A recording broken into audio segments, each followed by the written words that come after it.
Desert Island Discs. Welcome back. Last week we had an incredible moment sharing her life story. The Rev Canon Diana Barlow Nkesiga. A story of ministry, a story of growth, a story of so many other challenges that we in the lay community face and think, oh well, it's just because we are who we are lay people.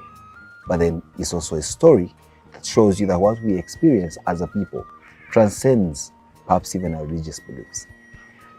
Because the story was so riveting, she's back here to share with us the remaining part of it.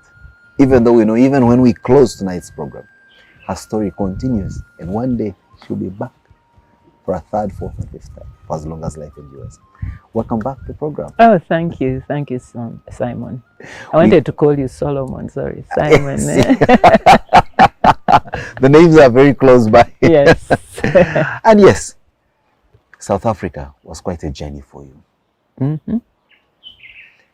Changes both as they were for the country and community in which you were preaching, but also changes for you raising a young family, at the same time having to create a sense of hope to people that had for many decades, perhaps even centuries, never had a belief in themselves as being one. Just tell us, what did you see as a sense of that community? That you had to come in and bridge the gap and build their spirituality to the level where they get back their humanity? That sounds really big. I think when you interact with a new community, there's something that they give you as you give. Yeah, you sow into them. One of the things, and I think this is where I get my sense of justice, is there are things as Ugandans we took for granted. If something goes wrong, we feel we can't speak about it. Maybe somebody else will speak about it. Maybe the politician.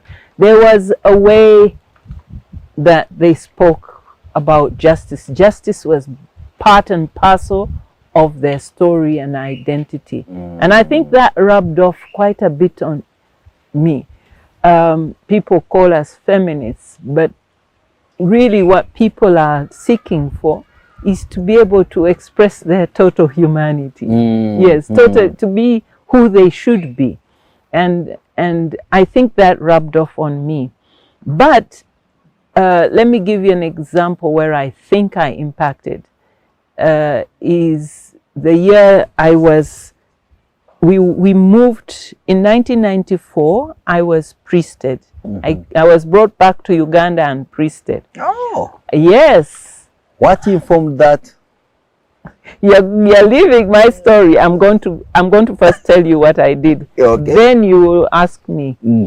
I got priested, and then we were moved to a beautiful city called Port Elizabeth, the cleanest in South Africa. Oh yeah, beautiful place. Beautiful. Until you got the taxi park. It looks like the one here in yeah, it has changed. It's changed. It's changed. It used to be. It shouldn't be like that. So anyway, we went to Port Elizabeth, and the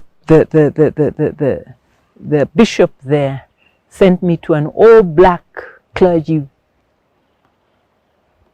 conference, post-apartheid. Tutu had, Archbishop Tutu, he became my friend. I'm like, Tutu. People talk about him, I think. Archbishop Desmond Tutu. Emeritus. Did you know that they give the word emeritus only if people vote you? You don't become emeritus just because you're retired. So anyway, Bishop Tutu congregated all the black people, priests, and they were saying, as a church, how do we move? What is our message? We've voted. Mandela is now president. So what is our message to people? Should we still fight the white people? How do we reconcile? And so I don't know why a Ugandan, black Ugandan lady was sent to that conference, but I found out when I got there. When I arrived, I was so excited. I was in the presence of Archbishop Desmond Tutu, a person I had read about in church history, and a person for justice, and someone who, you know, at the forefront of changing Africa. So I was so excited. And I thought, who am I? I am a deacon. And he was standing right in front of me, speaking to the person who then became the Archbishop Njongo Nkulu. And they're there, both of them in their purple. And I'm like, how do I get a picture with this man? So there was a cameraman who was taking pictures, and I stood behind him on the hill, like he's talking here and you stand behind.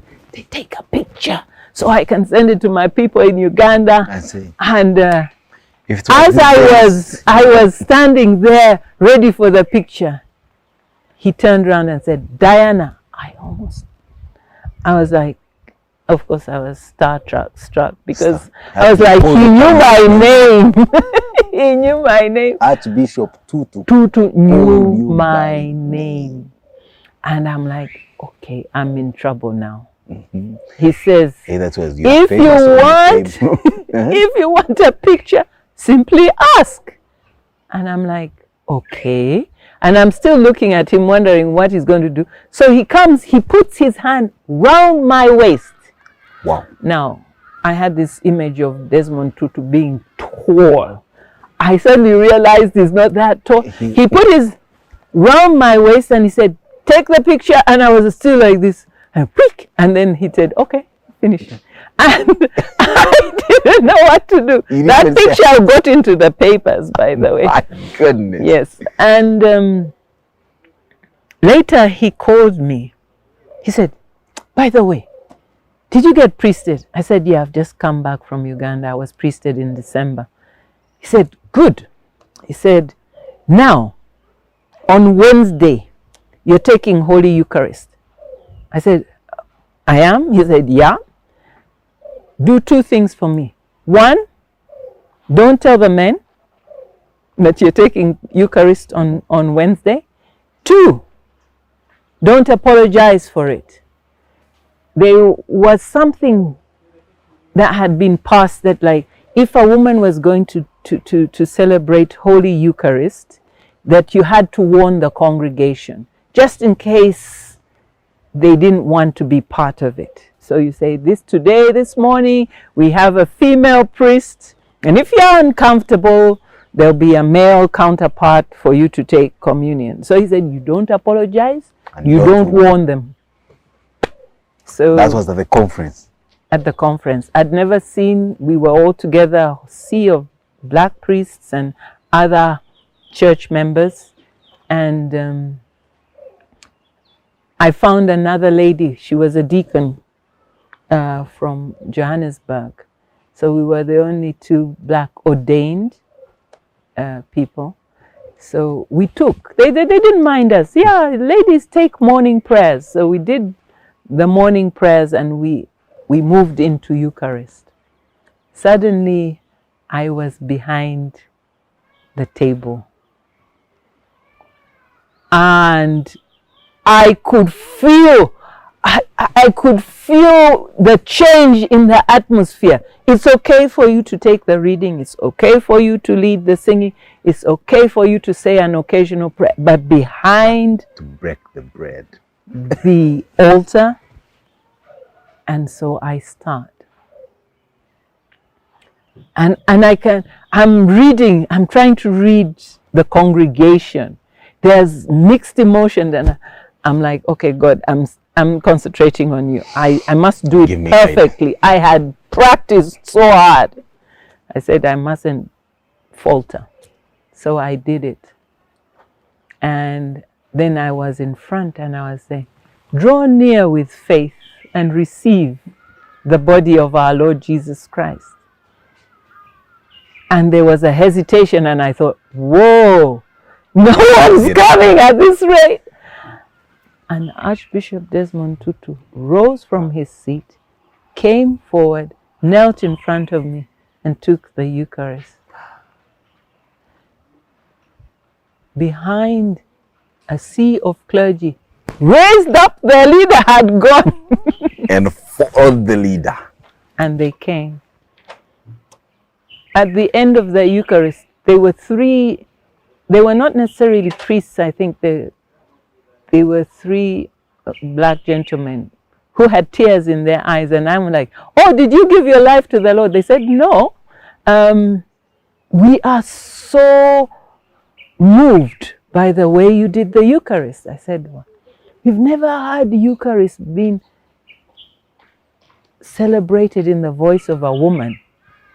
And he said, for the first time I actually heard the words of the Eucharist and the meaning. I had sort of lost the meaning because I was used to men mumbling it. Exactly, yeah. And then he said it with such clarity. And he said, wow, I don't have to debate ordination of women. You debated by doing it right in front of me. Wow. And so he said, for me, it's over. Women should be ordained. Just like that. Just like that. And during that conference, Desmond Tutu asked, and he said, we are saying that black people needed to be treated with dignity. And I told them, until black men can give the same dignity to black women, why would white people even think of giving us? So we must give each other the dignity before we expect people who don't even understand us to give us the same sort of honor. This is activism par excellence. And what do you mean? activism not in the civil space as we know it, but in the rank and file of those that are called to serve the Lord. Now for me, that hits home. I'm talking about home. So you do your mission in South Africa. At what point do you call it game down and say, I'm returning home? We spent 12 years in South Africa. So there's a whole story of 12 years missionary work. So we come back to Uganda in 2005. And I come back and I've made up my mind where I'm going to be. On the periphery of the church, as I've always been. Periphery? Yes. Not right not in the main line church. Up to that stage, up to that time, I had worked as the administrator of an AIDS haven. I'd been chaplain at the university. I had worked for hospice. And so I'd never run a parish. So I thought, Uganda, the way I left it, let me not tamper with them. I'm going to work for an NGO. And I got into a very nice NGO, which made me very comfortable because I told you I hate moving. I didn't want to move to South Africa. Now I didn't want to return.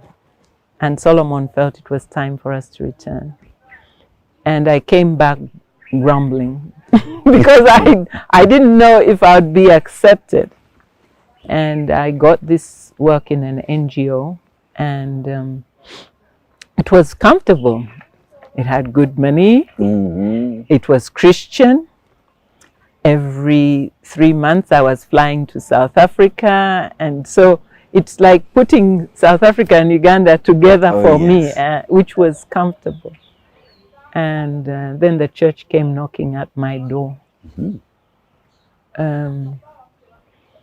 I was in Namirembe Diocese.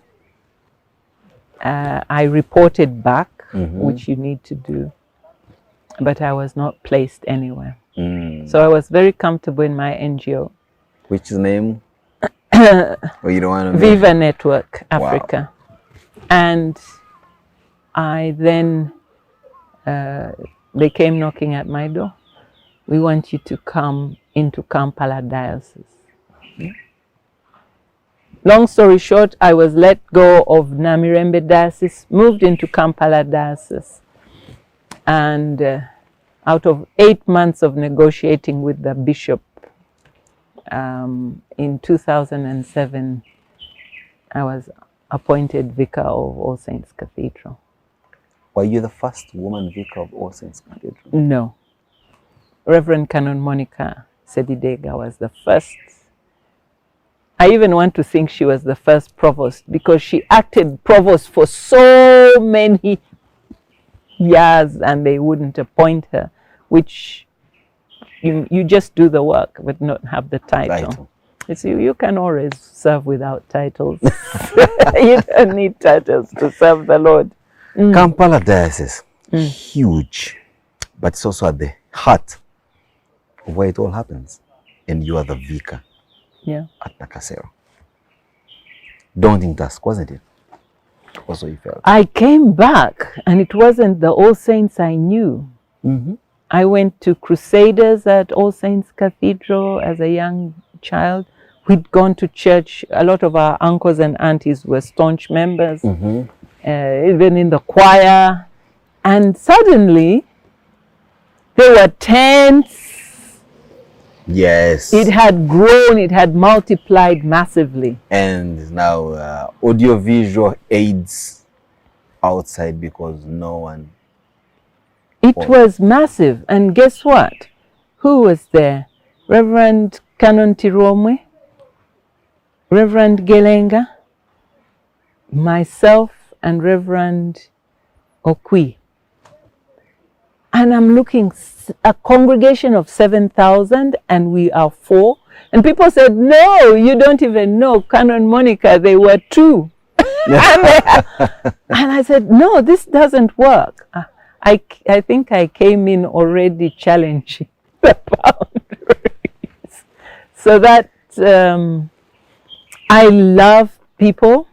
And one of the things that I chose to do as I go in, I said, God, just teach me to love them as they are, then I will be able to serve. So for me, I was in my mind when I saw this sea of a congregation. I'd been in small, intimate congregations. I thought, what brings them together so that you don't miss a single person in your congregation? And this is the one thing that came to my head. Everyone has a birthday. Everyone, whether it is the cleaner or the prime minister sitting in the front row, you can acknowledge, on their birthday, you can acknowledge them. And hence, a tradition of that came around. I also, in 2010, got into soccer. I knew the men, get the men interested. We used 2010 soccer. The World Cup. Yes. I told them, people, Christians brought soccer into this country to divert men from war. You know, you people, when you don't have to solve problems, it's just war, guns, kill the person and move on. We were teaching you how to burn that testosterone with football. So we used football also to fundraise to build the new cathedral. Wow. And many other innovations in terms of caring for those on the periphery whom I had served before. People living with AIDS, children with special needs, alcoholics, people with mental health problems, many times that are invisible behind people's doors at home. The church doesn't reach such people. And so I did different ministries that opened up to such people. That's still groundbreaking in the sense that you are expanding the flow of the gospel as we knew it. Because as we know it, you come to church and receive it there. Now you're saying we're sending ministry out there. Those innovations, how were they received by the leadership?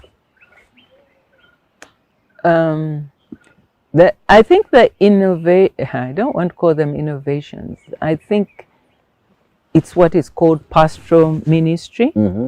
And we were taught that.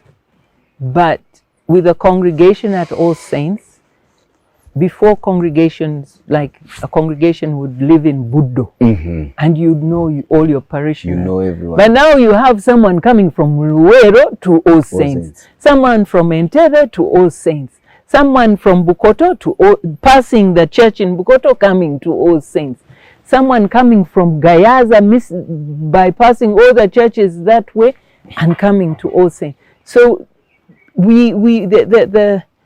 where people came from was so wide. So I think in the time when you had just two clergy looking after a sea of those people, it became impossible. But I felt that if you don't go and meet people where they are, it's very difficult to preach the gospel to them, because they're dressed like you, Simon, on a Sunday morning in a bow tie.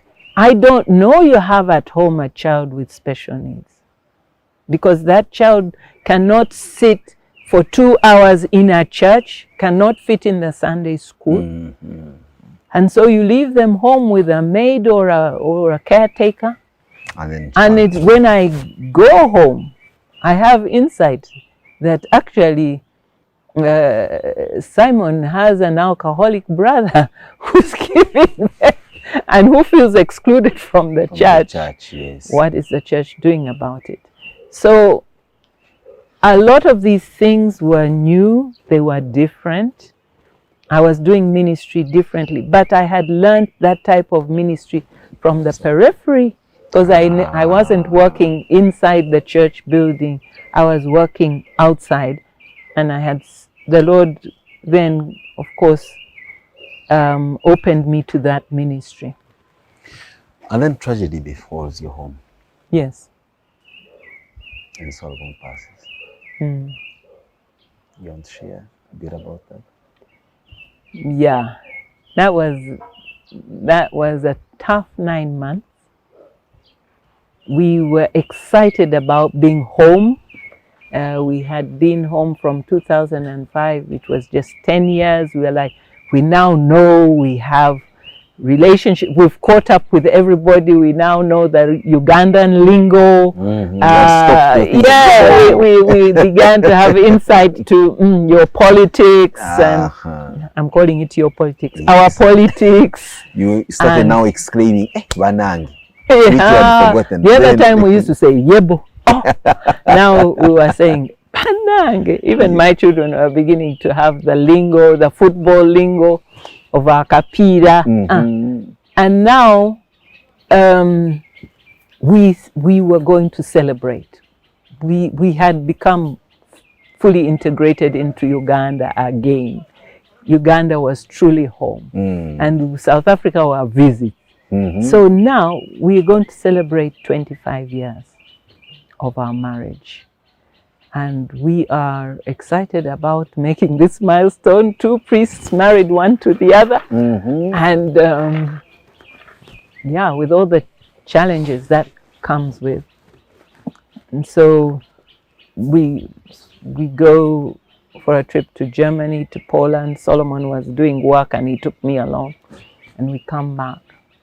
And anyhow, Solomon started feeling uncomfortable when he was in Germany. Then he came back. We thought it was ulcers.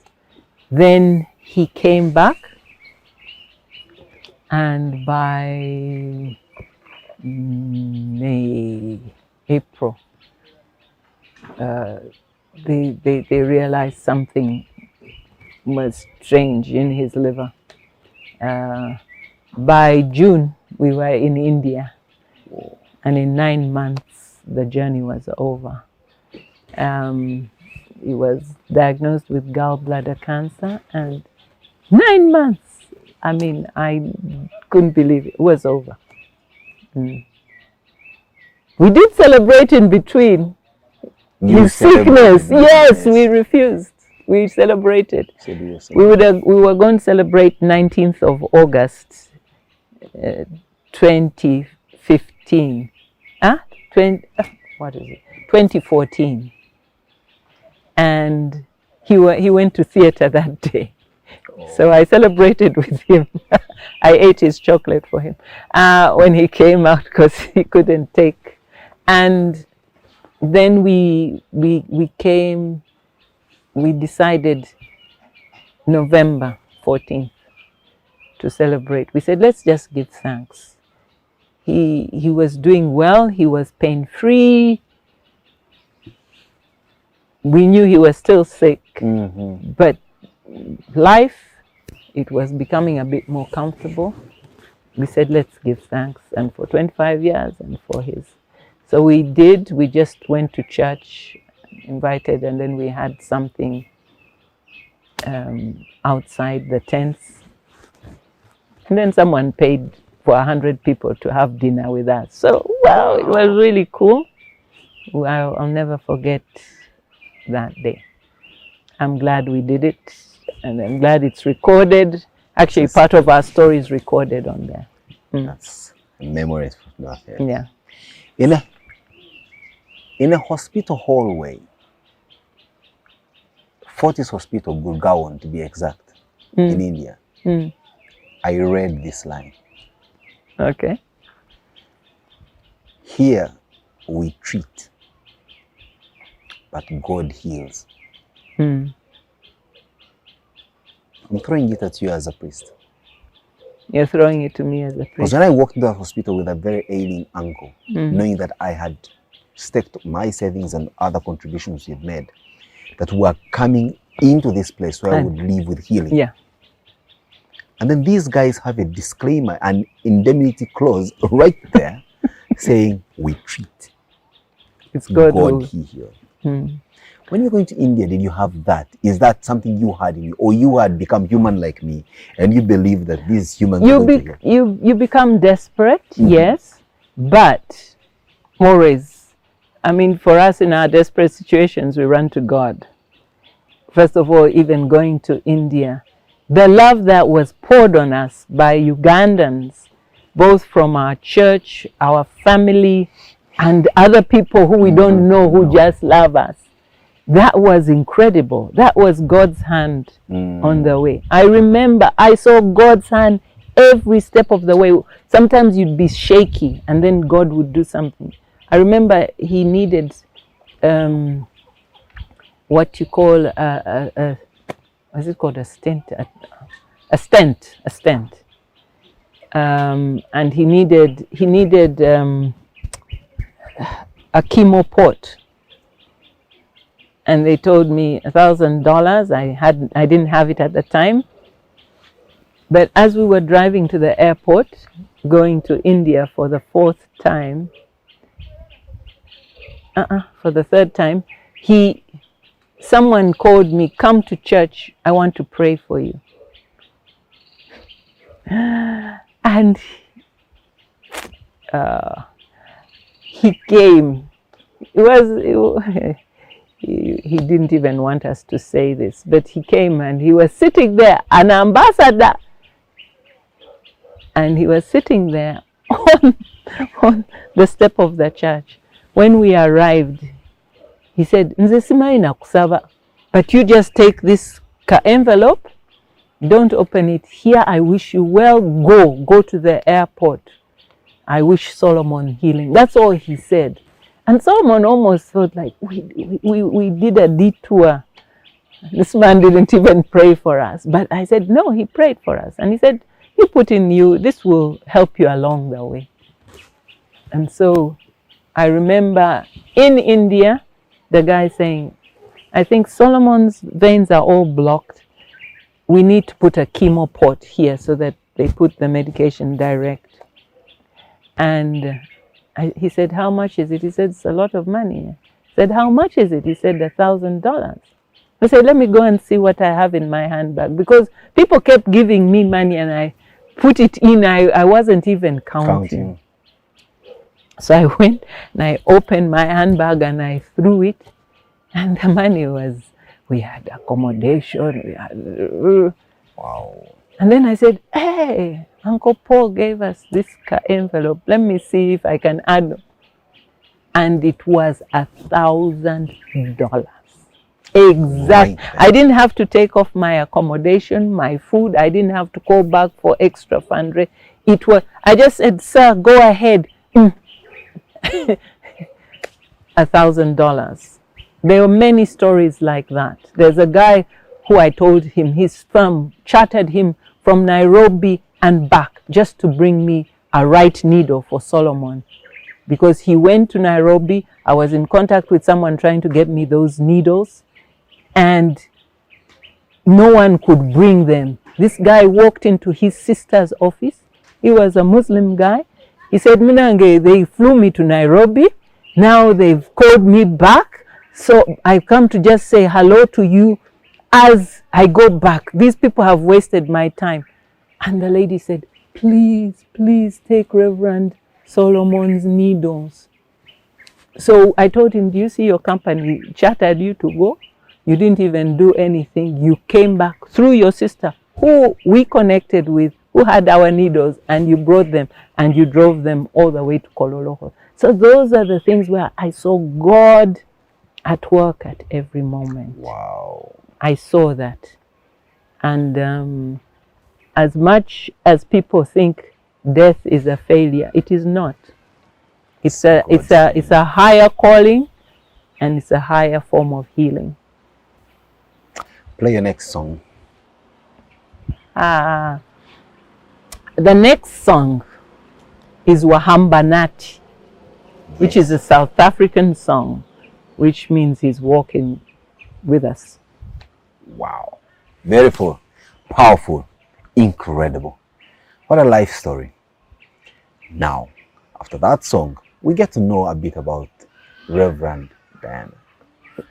Her favorite dish, what makes her happy, how she chooses her vestments on a good, bright, sunny day, and everything in between. So don't move away. Desert Island Discs.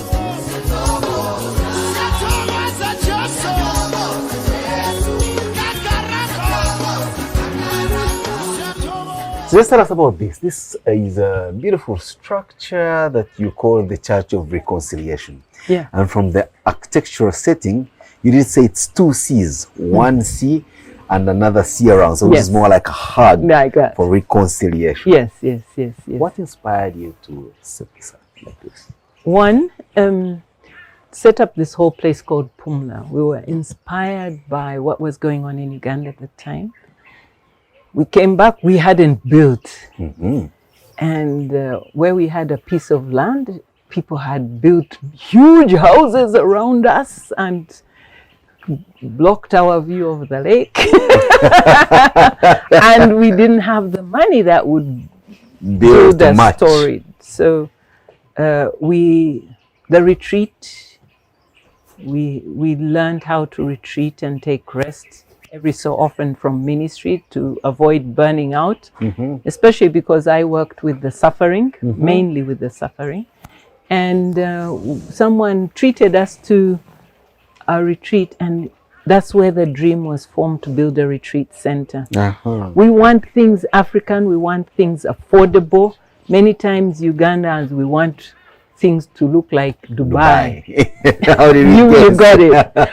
And we said, what is ours? One of the things we learned in the communities, when we were in South Africa, we made bricks to build a church which had been burned down in 1960. And for 50 years, no one had done anything about it. And we said, in Uganda, we make bricks. So my Machiga man started making bricks. And they said, are they the right definition, the size, the quality? And we built a church. He built a church there in the Shan. So when he came back, he said, these youth, they're unemployed. They have nothing to do. They're waiting for big money to build some multi-story. Let's show them that you can do cheap but beautiful things. I don't even want to call them cheap, but appreciate what we have and put value to it. And so these were sun-dried bricks made with a little bit of lime, impacted. The Muchiga man did the thing. Exactly. You hire the thing and they dry over about 3 to 5 months under canvas, and they were used.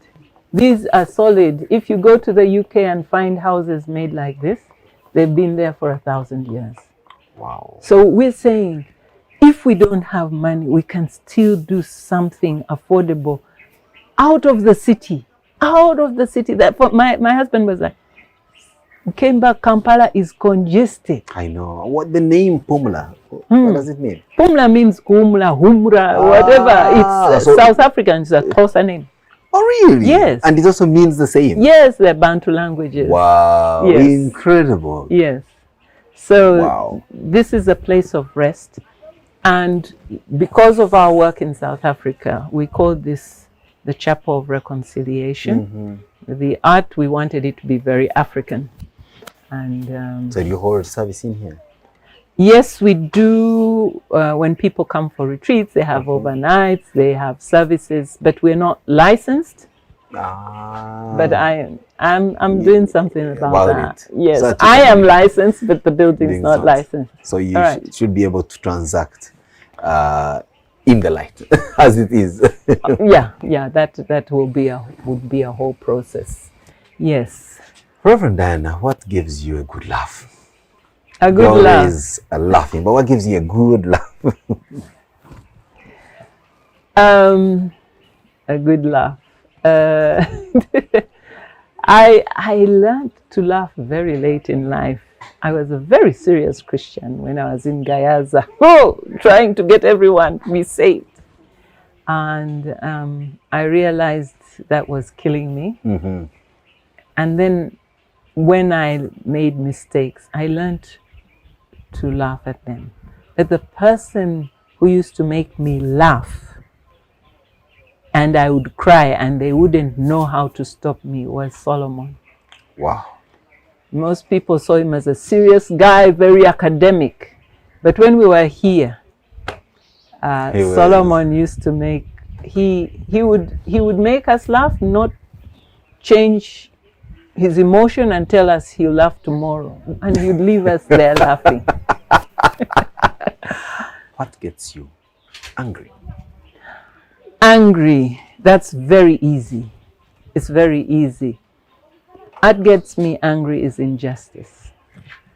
I almost guessed. Yes, it is. If I was taught by my parents, which I found also in the gospel, never, ever to despise anybody. Never.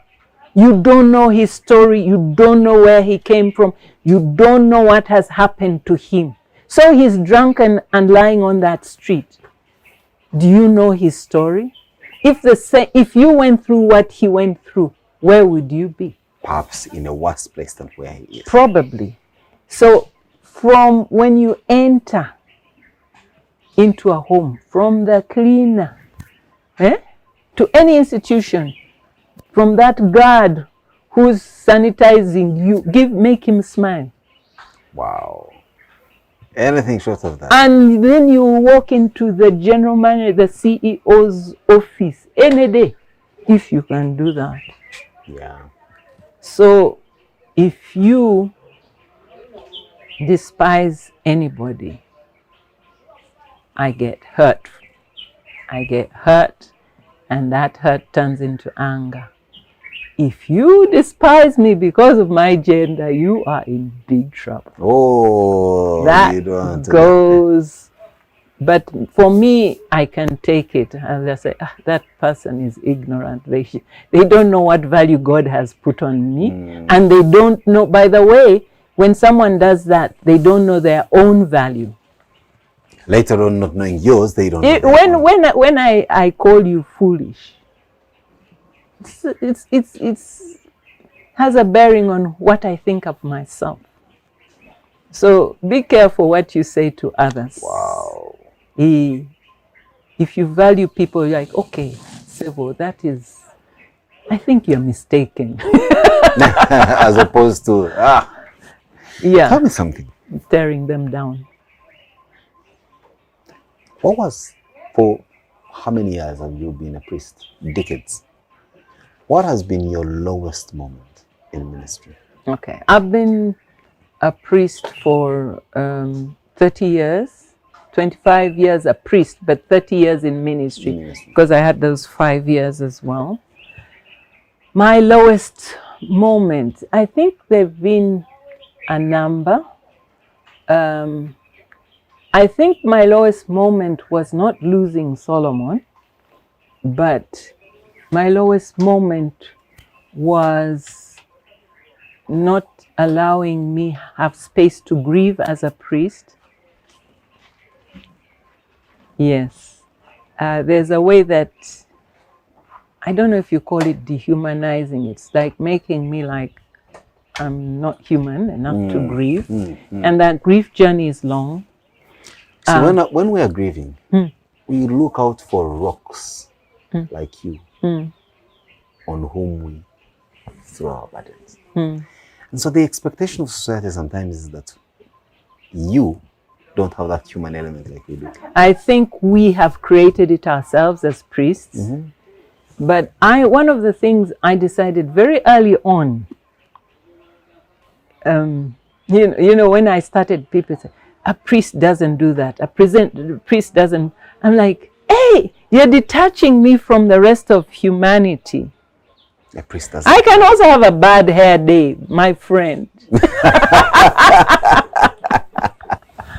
I can also fail and say I'm sorry. That day, you know, I was out of sorts with myself. I should have approached it differently. We also have marriages that struggle and have to be built in a healthy way. We have to learn a healthy way of doing things. So we have to, I think we, either both community and us distance ourselves from people. So we look like super people, superhumans, when we are not. We don't like to be vulnerable in front of people. And the moment you do that, the rest sort of like, now, you be strong, you be strong.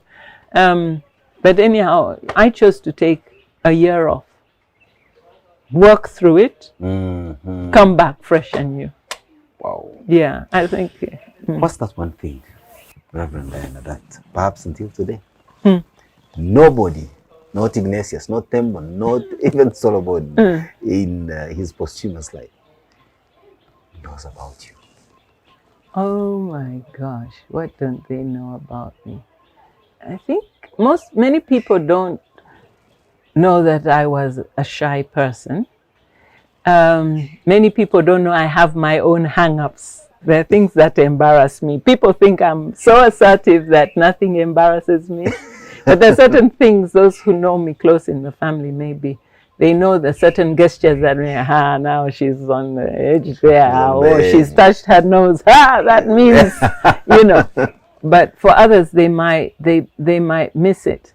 But a lot of people, and I've spoken about it in my marriage classes, I try to be as honest about myself as possible. Then there's nothing that will embarrass me. I always tell people, I've had a hang-up about the size of my shoe. Oh. Now I made you look. I made you look, yeah.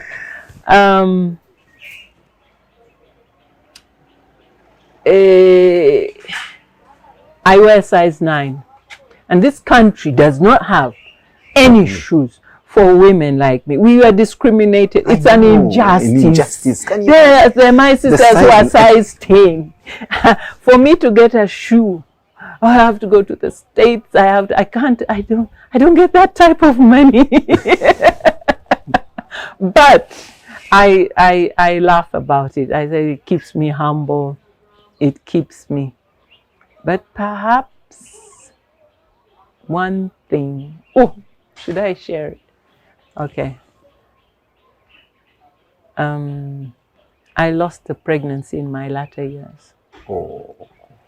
I don't think my children know. Walk that journey with Solomon. So we are truly human, like everybody else. And it's been a learning. I've been able to walk with people who had stillbirths and lost their babies and whatever. I haven't told them the story, but I know what it is where people say, no one saw the baby, so quick, take, bury, and or even if you miscarry, it's do you realize that when I miscarry, you miscarry a human being? Yeah. Where do we put that child? It's a beautiful question. You leave it in the hospital, they think it as blood or medical waste. Medical waste. That thing is painful because for you, you've had life growing in your body. Bonded with it. And someone says, it can't happen. Now this, Solomon's people will remember, I've been told, some Chigaman is smuggling coffee with his wife. They're crossing that big river in Kanum called the Jambu. They're walking on a one-pole bridge. The wife has a baby teether to the back. She's carrying coffee here. So they're moving, the husband is right behind. Right in the middle, below a ruckus of water flowing. The baby on the back is unstrapped. Right into the water. Yeah. Quickly the husband said, Chara, relax. You continue. We shall make another baby. To that woman, the conversation is different. It's totally different. But the guy saying we will make another one is the husband who loves her so dearly. Yeah, so what does he do? Thank you. So that will be continued another time. Yeah. But for the purpose of our conversations today, Reverend yes. Diana, how about your favorite dish? Favorite dish?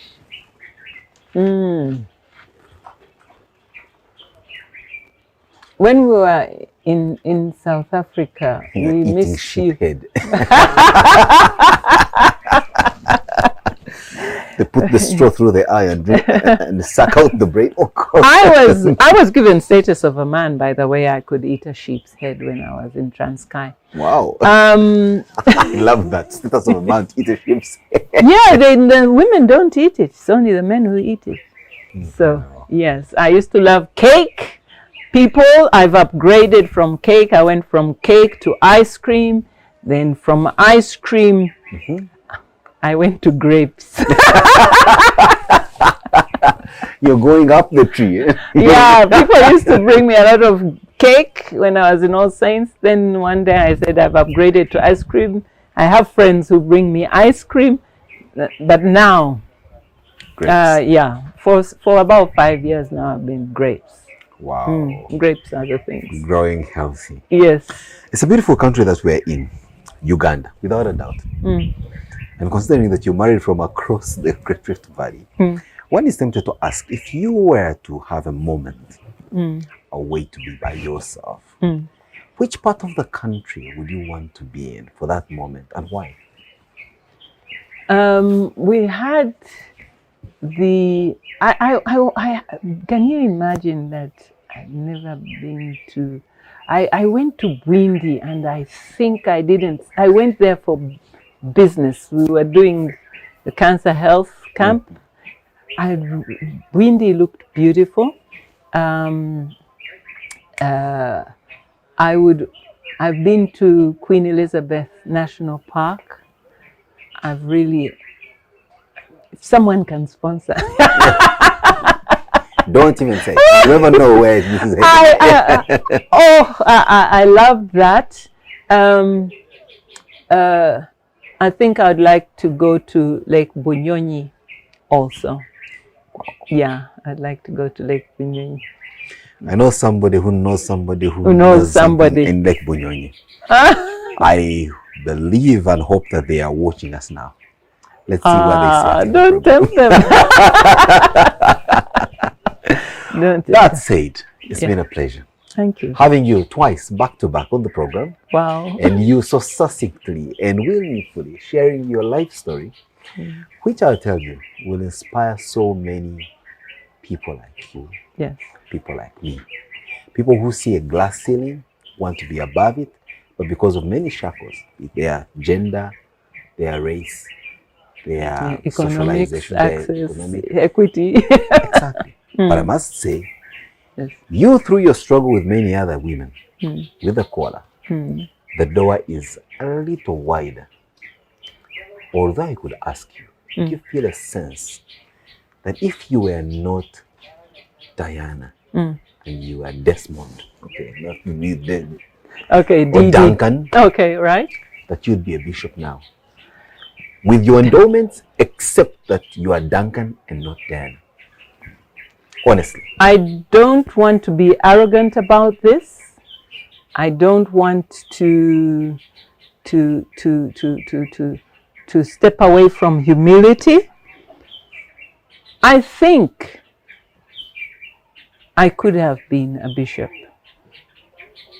if I was Duncan. But I'm Diana, and I believe every calling is God's calling, and I was called for a time such as this to give only what Diana can give. And that's part of my story now in my book.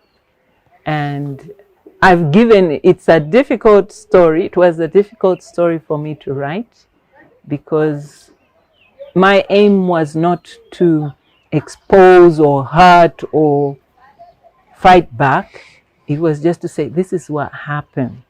This is how God used it. And where do we want to go as a church from here? Do you look forward to seeing a day when a Diana is a bishop in your lifetime? I want to tell you,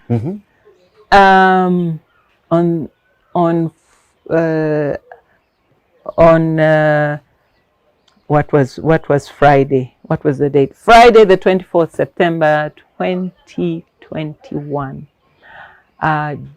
Is the day I launched my book, and I read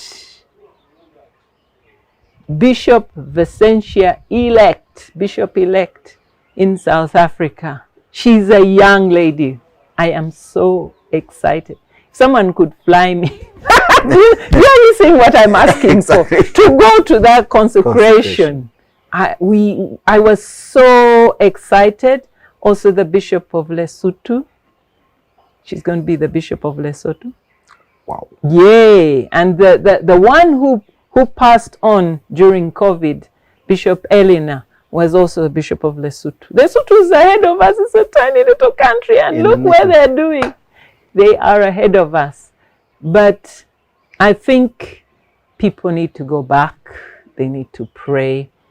Not every man and every woman should be a bishop. They must be called to that position. And there are many who are going to be called to lead without the titles. Wow, I love that. Yeah. Leader without a title. Yes. For taking trouble of your otherwise very busy retirement schedule. Oh yes, I'm very busy. And sharing your life story. We can thank you more. We are eternally grateful. For the viewers and listeners, especially those who always check us out on YouTube, please, subscribe to our page and click on that bell notification so that when we have new and incredible videos from folks like her, you are on the know and you don't have to wait for our scheduled times. We can thank you more. From wherever it is that you've caught the program, let's meet same time, same place next week with yet another incredible life story. God bless. But before we leave, what will be your last song? The one we say Kwaheri. Okay, Kwaheri is this. Whenever I tell this story, I learn new things about myself. And I'm saying to you, my story is in bookshops now. Yeah, get it from Aristoc, Uganda Bookshop. I think it will give you a bit more clarity of the Diana and the changes and challenges and celebrations of her life. People, I'm saying this, I don't know if it's becoming a slogan. There's one you, don't let the world miss out on you. I love that. And the song that we will dance to as we exit the program. Oh, all my life, he has been faithful. He's been so good. You know that one? All my life he has been faithful. I hear my daughters. All my life he has been so good. Yeah, that's all I'm giving you in case I get a new career. Looks like your retirement is going to be extremely busy. You may have to end up in recording studios. Wow. Thank you. Desert Island Discs. And all my life you have been so good. With every breath. Desert Island Discs. When I was about 11, 12, Michael Jackson came onto the scene. Wow. Yes. So there I was, and we loved Michael Jackson. He had very nice Hair. Yeah, he was cool. He was a cool black dude. And his voice, wow. Desert Island Discs.